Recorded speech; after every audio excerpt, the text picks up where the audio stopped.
I'm glad my man Castro is in the building because I want to pick his brain about this topic. What's going on, Castro? How you feeling, my man? Thank you for taking the time to pop in, my guy. I really appreciate you. You already know, brother. You already know. Anytime, man. My bad about yesterday. Life smacks you in the face sometimes. But No, glad to be here, bro. How you been? bro, I'm doing good. I can't complain.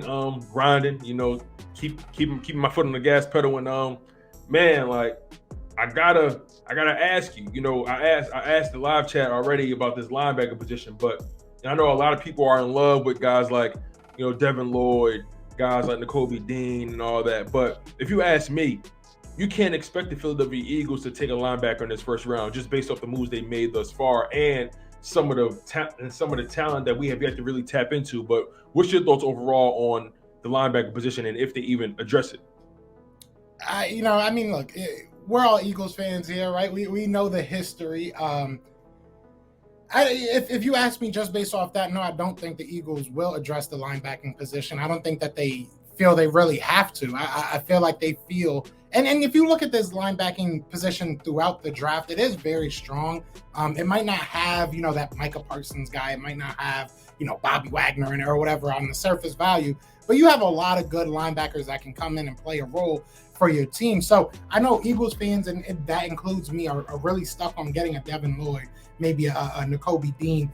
Some people even say Christian Harris is still in that top three. But to me, and I think this is kind of echoing what the Philadelphia Eagles feel, you're less likely to get one of the top guys at cornerback, at defensive end, at, maybe you could say, well, even though I think wide receiver is just as deep as linebacker, there's other positions I think that they feel they won't be able to address like they can, like the linebacking position later in the draft. So I think that's their mentality behind it. Whether or not that's a good mentality, obviously, that's that's a whole nother topic. But just looking at how the Philadelphia Eagles have went through this offseason, even, it doesn't seem like they want to make any move that's outside of the realm of what they're comfortable doing. This is what we've known the Eagles to be, and I think this is what the Eagles will continue to be until Howie Roseman is no longer the the man making those decisions. So I think that's just kind of where we are.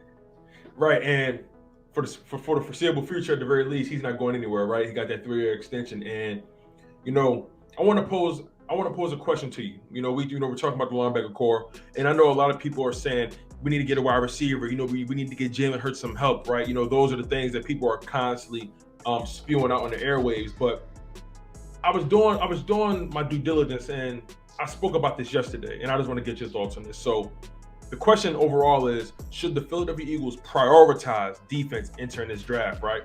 And I asked that question, and I approach it from this perspective. When you really look at the numbers and really pay attention to those games last season, the Eagles really didn't have a problem generating points in 2021. That wasn't really the issue. They averaged 26 points per game. Fair. That ranked them 12th in the whole league. So that's not terrible. You're in the top half of scoring. That means you can be relatively productive on offense. You have a source of offense. Now, whether they were efficient scorers, that's a different conversation. There were moments where offense stalled out. We couldn't sustain drives. But in totality, you saw this team able to put up multiple 30-point games throughout the season. You saw them averaging 26 plus points per game, ranked 12th in the NFL. And for the better part, you could really expect them just improve efficiency, get style points, if you will. We like that.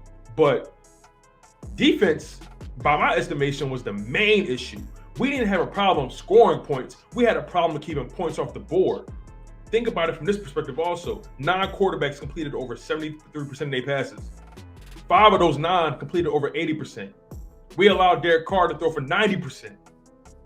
And then in the playoffs, Tom Brady completed 78% of his passes. So I say all that to say, the reason these quarterbacks were so comfortable back there, we couldn't get to them. We couldn't put hands and feet on them.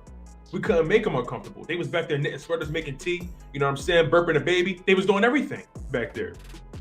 And to me, pass rushers have to be a priority. Defensive line has to be a priority, and then work from there. What's your thoughts on the defense and how it correlates with the offense, and just thinking about their production on offense and whether or not they should prioritize defense versus offense? Yeah, no, I think you made a excellent point. I think what you said in the beginning is something I've been trying to, excuse me, harp on as well. Is I think Eagles fans, and I hate to say it like this because I don't want to be like, I fall into the category when I say Eagles fans too, right? So Eagles fans, sometimes we get lost in that play, in that highlight. Like we had that big 91 yard or 92 yard, whatever it was, throw to Quez Watkins, but we didn't score. So the Eagles now we need a wide receiver.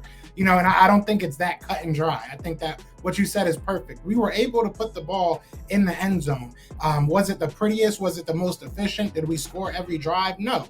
But we were able to do it at a pretty high level. Being top 15 in the NFL at anything is not an easy thing to do. So, being 12th at that position, like you said, taking another year, you now have those situational awareness, that boosts a little bit, right? You can't really practice some of the things that they weren't great at. Now they have those they have that experience under their belt. So I'm not as worried with the offense as I am with the defense.